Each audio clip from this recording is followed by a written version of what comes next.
चलिए दोस्तों, बात करते हैं क्लास 7th की हिस्ट्री का, जिसमें हम लोगों ने चैप्टर 1 शुरुआत की थी और हमने 2 पार्ट ऑलरेडी खत्म कर लिया है। यहाँ पे हम लोग पार्ट 3 यानी कि tracing changes through a 1000 year के पार्ट 3 की यहाँ पे हम लोग बात करेंगे। तो चलिए शुरुआत करते हैं। मेरा नाम है दीपक और मैं स्वागत करता हूँ अपनी इस यूट्यूब चैनल सिविल एनालिसिस की। आज अगर हम बात करेंगे तो हम बात करेंगे रीजन एंड अंपायर की, यानी कि किस तरीके के रीजन एंड अंपायर हम लोग मेडिएवल टाइम पीरियड में देखेंगे, क्योंकि एक्चुअली ये जो बुक है वो पूरी तरीके से बेस्ड है किस पे, मेडिएवल इंडिया के ऊपर, मेडिएवल हिस्ट्री के ऊपर। ठीक है, तो यहाँ पे हम लोग बात करेंगे रीजन एंड एम्पायर की। देखिए, अगर उस टाइम के रीजन और एम्पायर की हम बात करें तो बड़े बड़े स्टेट्स जैसे कि आपके चोला, जो कि हम लोग चैप्टर 2 में पढ़ने भी वाले हैं, अगला है आपके तुगलक, मुगल्स, इन सब चैप्टर को कहीं ना कहीं आगे second, third and fourth chapter में हम लोग पढ़ेंगे। यहाँ पे अगर ये स्टेट देखा जाए, काफी बड़े स्टेट माने जाते थे और काफी बड़े बड़े एरिया इनके पास हुआ करते थे। तो यहाँ पे हमें इसके बारे में जानकारी कैसे मिलती है? जैसे कि मैंने बताया, हिस्ट्री में पुरानी चीजें जो है हमें पता तब लगती है जब हमें उनका सोर्सेस मिलता है। तो यहाँ पे इस टाइम पे रिटन सोर्सेस काफी अच्छी थी, ठीक है, यानी कि सही अमाउंट में मिल गई थी। तो संस्कृत के प्रहस्ती जो है, यानी कि संस्कृत जो है हाथों से लिखी जाने वाली जो चीजें हैं, जिसको हम लोग चैप्टर 2 में एक एग्जांपल के रूप में भी देखेंगे, तो यहाँ इन्होंने दिल्ली सल्तनत में रहने वाले गयासुद्दीन बलबन, ठीक है, गयासुद्दीन बलबन जो कि जिनका टाइम पीरियड था 1266 से लेकर 1287 का टाइम पीरियड था, इनके बारे में बहुत अच्छी तरीके से एक्सप्लेन किया गया है। इनमें क्या बताया गया है कि जो इनका अंपायर था वो काफी वास्ट था, यानी बहुत बड़ा अंपायर था, ठीक है, काफी बड़ा एम्पायर था। और ये कहां तक फैला हुआ था? आपके ईस्ट की तरफ देखो तो बंगाल, आज के टाइम पे जो ये वाला पोर्शन आपको दिख रहा है, इसको कहते थे गोद। गोद यानी कि उस टाइम पे बंगाल के एरिया को गोदा कहते थे, ठीक है, गोदा, ठीक है। उसके बाद इधर में देखा जाए तो आपके अफगानिस्तान का, ठीक है, और इसको इन अफगानिस्तान इन वेस्ट में देखा जाए तो अफगानिस्तान तक, ठीक है, और ईस्ट में अगर देखा जाए तो Bengal in the east to Ghazni, ठीक है, इन अफगानिस्तान जो कि वेस्ट में थे। वेस्ट में कौन थे? आपके गजनी थे, जो जहां तक ये फैला हुआ था उस टाइम पीरियड में। उसके बाद अगर साउथ की तरफ देखें तो द्रविड़न आते थे, इनको क्या कहा जाता था? द्रविड़ा कहा जाता था, ठीक है, साउथ इंडिया तक फैला हुआ था। तो इतना बड़ा अंपायर बलबन के टाइम पे जो है फैला हुआ था। जो लोग थे वो अलग अलग रीजन में रहते थे, चाहे वो गोद है, आंध्र प्रदेश है, केरल है, कर्नाटका, इन सब एरिया में रहते थे। जब इनके बारे में क्या बताया जाता है, जो गयासुद्दीन बलबन था, जब ये अपनी सेना लेके इन एरियाज तक जाता था तो यहाँ पे जो लोग होते थे या आर्मी होते थे वो पहले से ही भाग खड़े होते थे। तो लेकिन क्या ये बात सही है? तो हिस्ट्री यहाँ पे कहता है कि भाई ये थोड़ी सी एग्जैगरेटेड है। ये जो क्लेम कर रहे हैं कि भाई इस तरीके के कॉन्क्वेस्ट हुए, थोड़ी सी इसमें बढ़ा चढ़ा के बात की गई, सही जानकारी किसी के पास नहीं है। अगर इस टाइम की हम बात करें, हम यहाँ पे ये समझने की कोशिश करेंगे। क्वेश्चन यहाँ पे पूछा जा रहा है, क्या पूछा जा रहा है? Why rulers kept claiming to have control over different part. देखिए, इंडिया का सब कॉन्टिनेंट बहुत बड़ा था, इंडिया का सब कॉन्टिनेंट में मान लीजिए इतना बड़ा है, तो ये लोग ऑब्वियसली बात है कि इन एरिया में क्यों रहना पसंद करते थे, बाकी एरिया को क्यों, जैसे बंगाल हो गया, आपके साउथ इंडिया की तरफ है, क्यों इंडियन सब कॉन्टिनेंट में क्यों रहना चाहते थे, क्यों इसके ऊपर कंट्रोल करना चाहते थे, इसके बारे में हम यहाँ पे जानकारी लेंगे, ठीक है, इसके बारे में समझने की यहाँ पे कोशिश करेंगे। देखिए, अगर मैं लैंग्वेज और रीजन की बात करूं, 1318 में 1380 में एक पोइट हुआ करते थे जिनका नाम था अमीर खुसरो, ठीक है, और ये एक different language in every region. ये कहते थे अपने नोट में कि इस लैंड में अलग अलग तरह की लैंग्वेज है, जैसे सिंधी है, लाहौरी है, कश्मीरी है, द्वार समुद्री है, जो कि साउथ कर्नाटका को हम लोग द्वार समुद्री के नाम से भी जानते हैं, ठीक है, तेलंगानी है जो कि आंध्र प्रदेश का हिस्सा है, गुजरी है जिसको गुजरात कहा जाता है, मावारी है जिसको तमिलनाडु में बोली जाती है, गौरी है जो कि बंगाल में बोली जाती है, अवधी है जो ईस्टर्न उत्तर प्रदेश, और हिंदावी जो कि आपके दिल्ली एरिया में बोली जाती है। तो अमीर खुसरो यहाँ पे एक्सप्लेन करते हैं कि इन लैंग्वेज में काफी ज्यादा कॉन्ट्रास्ट थी। और अगर इनकी बात की जाए तो संस्कृत जो कि इन रीजन में बिलोंग ही नहीं करती थी, ये माना जाता था ये सबसे पुरानी लैंग्वेज है। और जो इन लैंग्वेज को जानता था, मतलब संस्कृत को जानता था, उनको क्या कहते थे हम लोग? ब्राह्मण कहते थे, यानी कि ब्राह्मण ही वही लोग थे जो संस्कृत को उस टाइम पे जाना करते थे, ठीक है। तो ये चीज इन्होंने बताई। इसके बाद क्या बताते हैं, जब आप 700 टाइम पीरियड में देखोगे, 700 बीसी के टाइम पीरियड में, ठीक है, एडी के टाइम पीरियड में, सॉरी बीसी बोलते हैं, एडी के टाइम पीरियड में, तो बहुत सारे रीजन यहाँ पे उनकी ज्योग्राफिकल डायमेंशन जो थी वो काफी इंपॉर्टेंट रखती थी, और उनकी किस वजह से? उनकी लैंग्वेज के वजह से और उनके कल्चर के वजह से। तो इसके बारे में आप चैप्टर 9 में भी आगे पढ़ोगे, लेकिन ये जो चीजें थे ये अपनी जो स्पेसिफाई रूलर डायनेस्टी थी उससे कहीं ना कहीं एसोसिएटेड थे। स्पेसिफाई रूलर डायनेस्टी का मतलब है जिस डायनेस्टी में ये एरिया आता था, ठीक है, चाहे वो मुगलों के में आए, खिलजी में आए, चोला में आए, वो उसी के हिसाब से जो है उनका एरिया जो है उसी के हिसाब से इंपॉर्टेंस रखती थी, ठीक है। और ये कभी कभी एक दूसरे के साथ कॉन्फ्लिक्ट भी आते थे, क्योंकि इतने बड़े स्टेट से ऑब्वियसली बात है, जब इतने बड़े भाई दो एरिया है, दो एरिया के बीच में कॉन्फ्लिक्ट तो आती ही आती है। आज के टाइम पे देख लो हिंदुस्तान पाकिस्तान में, चाइना के देख लो, चाइना और इंडिया के, ठीक है, कॉन्फ्लिक्ट तो हर किसी रीजन में आती है। तो ओकेजनली अक्सर ये डायनेस्टी जो है, जैसे कि आपके चोला हो गए, खिलजी हो गए, तुगलक हो गए, मुगल हो गए, यहाँ पे इन्होंने अपनी एम्पायर को काफी अच्छी तरीके से यानी कि पैन रीजन में बना रखा था, काफी बड़े बड़े एरिया में बना रखा था। इनकी जो डाइवर्सिटी थी वो भी काफी बड़ी बड़ी एरिया में फैले हुए थे, ठीक है। और ये कहीं ना कहीं हर एक एम्पायर को जो भी मान लीजिए कि इन एरिया में सपोज कीजिए इस एरिया को ये है कि यहाँ पे किसी एक जो भी चोला की ले लीजिए, चोला डायनेस्टी है, तो ऑब्वियसली बात है चोला क्या करेंगे, इस एरिया को तो इंप्रूव करेंगे ही करेंगे, इसके साथ साथ वो अपनी दूसरी एरिया को भी जो उनके एरिया में नहीं है उसके लिए भी वो कॉन्टेस्ट करते रहते हैं, यानी लड़ाई वगैरह करते रहते हैं। और वहां पे ये अपनी ताकत दिखाते हैं कि हम इसको अगर कब्जा कर लेंगे तो हमारा एरिया बढ़ जाएगा और एरिया के साथ साथ उनकी इनकम भी इससे इंक्रीज होगी, ठीक है। तो यहाँ पे what is the duration of the rule Khilji and Mughal dynasty. अब हम यहाँ पे ये भी जानने की कोशिश करेंगे कि इनके ड्यूरेशन क्या थी, किस टाइम पीरियड में ये बिलोंग करते थे, इसके बारे में भी हम लोग यहाँ पे जानेंगे। जब मुगल एम्पायर डिक्लाइन हुआ कब, इन 18th सेंचुरी, यानी कि 1700 से लेके आपके 1800 के बीच में जब मुगल एम्पायर यहाँ पे डिक्लाइन हो गया, तो यहाँ पे जो रीजनल स्टेट्स थे, यानी कि रीजनल स्टेट्स उभर के निकल के आए, री इमर्ज हुए। लेकिन बट ईयर ऑफ इंपीरियल, अब यहाँ पे क्या हुआ, शुरुआत किस चीज की हुई, ईयर ऑफ इंपीरियल की। तो पैन रीजनल में और यहाँ पे कुछ कैरेक्टर को चेंज करके, मतलब रीजन को चेंज करके थोड़ा बहुत यहाँ पे पैन इंडिया की तरफ इंपीरियल जो है अंग्रेजों का शासन जो है आना स्टार्ट हुआ। अक्रॉस मोस्ट ऑफ दिस सब कॉन्टिनेंट अगर आप देखोगे तो काफी खाली छोड़े हुए हैं, legacy of big and small state rule over them. और उन छोटे एरिया में जिनको खाली छोड़ दिए गए, उन एरिया पे कौन, जो छोटे छोटे या बड़े बड़े थोड़ी सी स्टेट्स होते थे, यानी राजा रजवाड़े होते थे, वो क्या करते थे, राज करते थे, ठीक है। तो आप देखोगे यहाँ पे इनकी कुछ ट्रेडिशंस होती थी, इनकी कुछ तौर तरीके होते थे, जिनके कारण से ये अपनी जो है वहाँ पे जो है गवर्नेंस जो है वो होता था। जैसे कि यहाँ पे मैनेजमेंट ऑफ इकोनॉमी होती थी, कल्चरल एलाइट होती थी, इनकी लैंग्वेज के हिसाब से क्या होता था, ये डिवाइड हुए रह रहे होते हैं, ठीक है। अगर बात की जाए 1000 ईयर की, यानी कि 700 से लेकर 1750 तक कैरेक्टर की, हम देख सकते हैं कि डिफरेंट रीजन जो है वो आइसोलेटेड तरीके से ग्रोथ हो रहा है। मतलब कहीं पे आइसोलेटेड तौर के, मतलब कभी ये वाला रीजन ग्रो हो रहा है, कभी ये वाला रीजन ग्रो हो रहा है, कभी ये वाला रीजन ग्रो हो रहा है। तो इस तरीके से आइसोलेटेड, कभी ये नहीं कि एक साथ ग्रो हुए हैं, ठीक है, आइसोलेटेड तरीके से क्या हुए, ग्रो हुए। ये जो रीजन है वो किस वजह से, कि भाई यहाँ पे जो लार्जर पैन रीजनल फोर्सेस है वो इंटीग्रेटेड होती थी और क्वाइट लूजिंग देयर डिस्टिंक्टिवनेस, मतलब जिसके वजह से, क्योंकि यहाँ पे जब राजा रहता था तो ऑब्वियसली बात है इन एरिया को क्या करेगा, इंक्रीज करेगा। जब वो राजा इस एरिया को जीत लेगा तो इसको करेगा। और लेकिन मान लीजिए यहीं पे दूसरा कोई शासक आया और इसको जीत लिया, ठीक है, तो जीत लिया तो यहाँ पे सबसे पहले तो क्या करेगा, तोड़ा फाड़ी करेगा, सब कुछ खत्म कर देगा। तो यहाँ पे खत्म हो जाएगा, लेकिन ये एरिया क्या कर रहा है, अभी भी ग्रोथ कर रहा है, ठीक है। अब इस एरिया को ग्रोथ करने के लिए थोड़ा टाइम तो लगेगा ही लगेगा ना। तो यही चीज यहाँ पे हम लोग देखने को मिलता था। अब बात करते हैं ओल्ड और न्यू रिलीजियंस की, यानी कि रिलीजियंस यहाँ पे नए और पुराने किस तरीके से थे। अगर 1000 ईयर हिस्ट्री की देखें तो यहाँ पे हम लोग को बहुत सारी डेवलपमेंट देखने को मिलती है अपनी रिलीजियस ट्रेडिशन में। लोग जो यहाँ पे बिलीव करते थे, यानी कि जो भरोसा करते थे वो डिवाइन पे करते थे और पर्सनली कुछ चीज़ों पे भी भरोसा करते थे। लेकिन यूजुअली जब देखा जाए तो लोग यहाँ कलेक्टिवली एक चीज़ को भरोसा करते थे। कलेक्टिव किस चीज़ पे, जैसे सुपर नेचुरल एजेंसी, रिलीजियन जो है वो ज़्यादातर बेस्ड थी किस पे, सुपर नेचुरल, मतलब अंधे चीजों की तरह, मतलब कुछ भी हो, ये इसने वो दिखा दिया, उसने जादू दिखा दिया, तो उसी के ऊपर भरोसा करने लगे। तो यहाँ पे ये अक्सर देखा जाता था, इनका जो क्लोज कनेक्शन था वो किस पे था, सोशल और इकोनॉमिक के ऑर्गेनाइजेशन से लेके, जैसे कि जो कि आपके लोकल कम्युनिटी जो है उनकी सोशल और इकोनॉमिक, लोकल कम्युनिटी का मतलब है जैसे इस एरिया में रह रहे हैं तो ये अपनी एक सोशल कम्युनिटी जो है बना के रखते थे।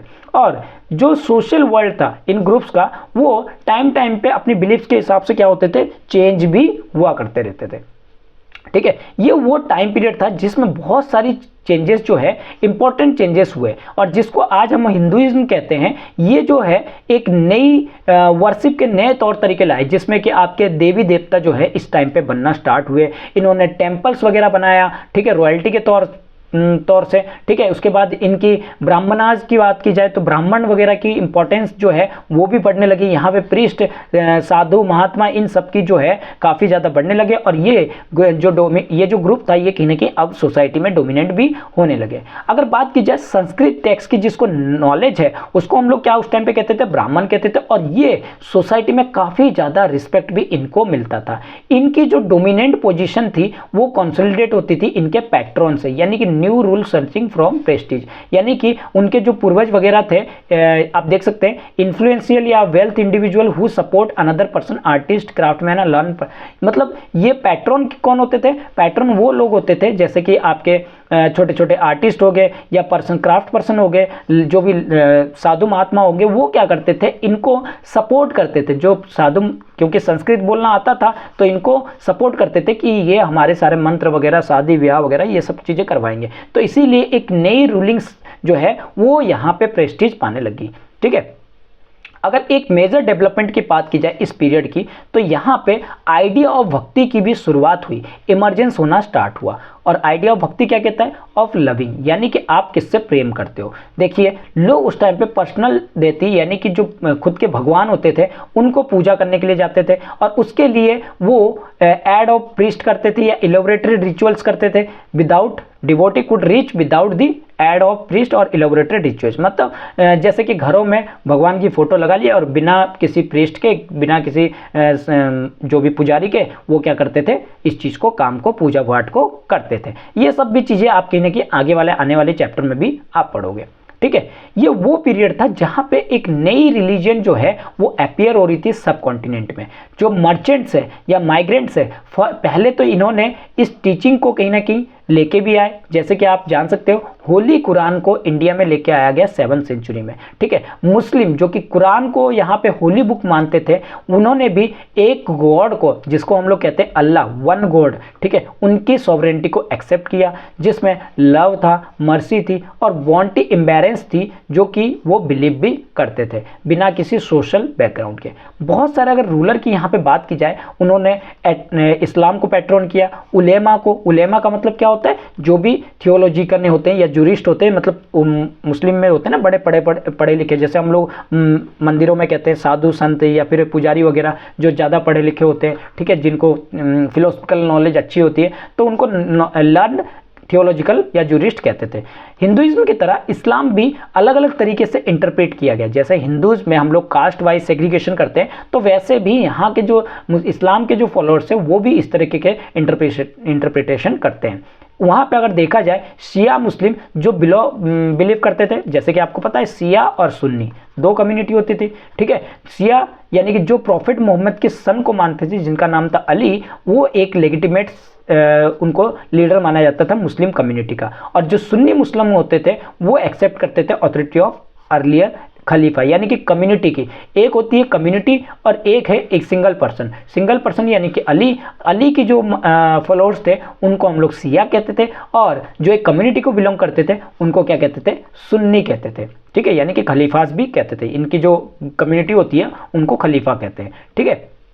तो यहाँ पे कुछ डिफरेंस भी देखे जाते हैं अलग अलग स्कूल्स में, लॉज में। जैसे हनाफी स्कूल होती है, साफिया स्कूल होती है, जो कि खासकर देखा जाए तो इंडिया में होती है। इन थियोलॉजिकल और मिस्टीरियस ट्रेडिशन में ये हमें देखने को मिलते हैं। अब बात करते हैं थिंकिंग अबाउट टाइम। अब थोड़े टाइम के बारे में सोचते हैं और हिस्ट्रिकल पीरियड, इन दोनों में क्या डिफरेंस है इसको भी जानने की कोशिश करते हैं। एक हो गया टाइम और एक हो गया पीरियड। पीरियड किसे कहेंगे और टाइम किसे कहेंगे, यहाँ पे हम लोग जानने की कोशिश करेंगे। हिस्ट्रियन यहाँ पे देखा जाए, do not see time just as a passing hour. Time को उस तरह से नहीं देखते कि ये पास हो रहा है, ठीक है, मतलब घंटे, दिन, साल ये पास हो रहे हैं एज अ क्लॉक और कैलेंडर के रूप में।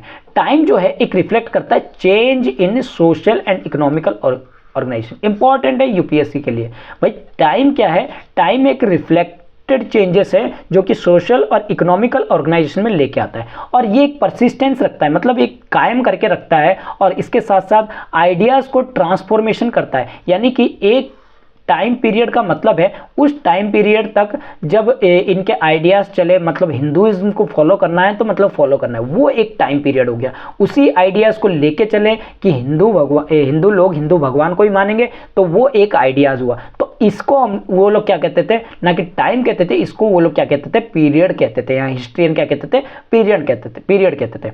जो स्टडी ऑफ टाइम है वो अक्सर ईजियर होता है उसको अगर हम लोग अलग अलग पार्ट में डिवाइड कर दें, अलग अलग पीरियड्स में यहाँ पे डिवाइड कर दें, यानी कि टाइम इंटरवल को उन्होंने क्या किया, पीरियड्स में डिवाइड कर दिया, जिससे कि उनकी कैरेक्टरिस्टिक्स यहाँ पे काफ़ी अच्छी तरीके से दिखना स्टार्ट हो गया। अगर हम बात करें मिडिल 19th सेंचुरी की, तो यहाँ पे ब्रिटिश हिस्ट्रियन ने सबसे पहले अगर बात की जाए इसको 3 पीरियड में बांटे थे, एक हिंदू, एक मुस्लिम और एक ब्रिटिश। ये जो डिवीजन था वो बेस्ड था किस आइडिया पे, रिलीजन ऑफ रूलर, यानी कि रूलर के आइडिया पे जो है, रिलीजन ऑफ रूलर के आइडिया पे इसको बांटा गया था। और यहाँ पे सिर्फ हिस्ट्रिकल चेंज इंपॉर्टेंट नहीं था केवल, बल्कि कोई दूसरी इंपॉर्टेंट सिग्निफिकेंस यहाँ डेवलपमेंट यहाँ पे नहीं देखी जा रही थी। यहाँ सिर्फ हिस्ट्रिकल चेंज हो रही थी, रिलीजन के बेस पे बांध रखा था, इसीलिए यहाँ पे कोई ज़्यादा चेंजेस दिखनी हमें नहीं पता लगता है। और यहाँ पे अगर खास इंपॉर्टेंट की बात की जाए तो इकोनॉमी, सोसाइटी, कल्चर किस तरह से चलती थी, ये कहीं ना कहीं इस चीज़ को नहीं दिखाते थे। ये जो डिवीजन था इसको कहीं ना कहीं जो रिच डाइवर्सिटी आई सब कॉन्टिनेंट पे, वो इस चीज़ को इग्नोर करना स्टार्ट कर दिया। तो अब कौन सी भाई पीरियड लेके आएंगे, तो कुछ हिस्ट्रियन ने यहाँ पे आज की जो पीरियडाइजेशन है उसको माना है। अधिकतर ये देखते थे इकोनॉमिक और सोशल फैक्टर जो है वो मेजर कैरेक्टरिस्टिक्स है, मेजर एलिमेंट है अलग अलग तरह के मूवमेंट के लिए। ठीक है, डिफरेंट मूवमेंट जो भी पास्ट में हुए थे उन चीज़ों को देखने के लिए हमें क्या करना पड़ेगा, इसको इकोनॉमिक और फैक्टर को भी यहाँ पे जोड़ना पड़ेगा। जो हिस्ट्रीज है उसको रीड किया जाता है last year include wide range of early society, यानी कि पुरानी सोसाइटी को देख के इसको क्या किया जाता है, रीड किया जाता है। पहला क्या है, जैसे हंटर गैदर को, अर्ली फार्मर्स को, लोग जो टाउन में रहते थे या विलेज में रहते थे या पुरानी अंपायर होती थी या किंगडम्स होते थे, इन चीज़ों के हिसाब से हिस्ट्री जो आप अभी स्टडी कर रहे हो उसको हम लोग क्या कहते हैं, डिस्क्राइब क्या करते हैं, मीडिएवल टाइम पीरियड कहते हैं। यानी कि पुरानी चीज़ें जो भी आपके 700 से लेके 1700 या 1800 तक की हम बात करते हैं, तो वो हमारी कौन सी टाइम पीरियड थी, मिडिएवल टाइम पीरियड थी। यहाँ पे पीजेंट्स की सोसाइटी जो है काफ़ी तेज़ी से बढ़ी, इसके साथ साथ रीजनल और इंपीरिकल स्टेट का फॉर्मेशन हुआ। उसके बाद यहाँ पे अगर देखा जाए तो पैस्ट्रोल और फॉरेस्ट पीपल भी धीरे धीरे यहाँ पे बढ़ना स्टार्ट हुए। यहाँ पे अगर देखा जाए हिंदुइज्म और इस्लाम जो है मेजर रिलीजन बने, और इसके साथ साथ यूरोपियन ट्रेडर्स कंपनी जो है धीरे धीरे यहाँ इंडिया में आना स्टार्ट हुए।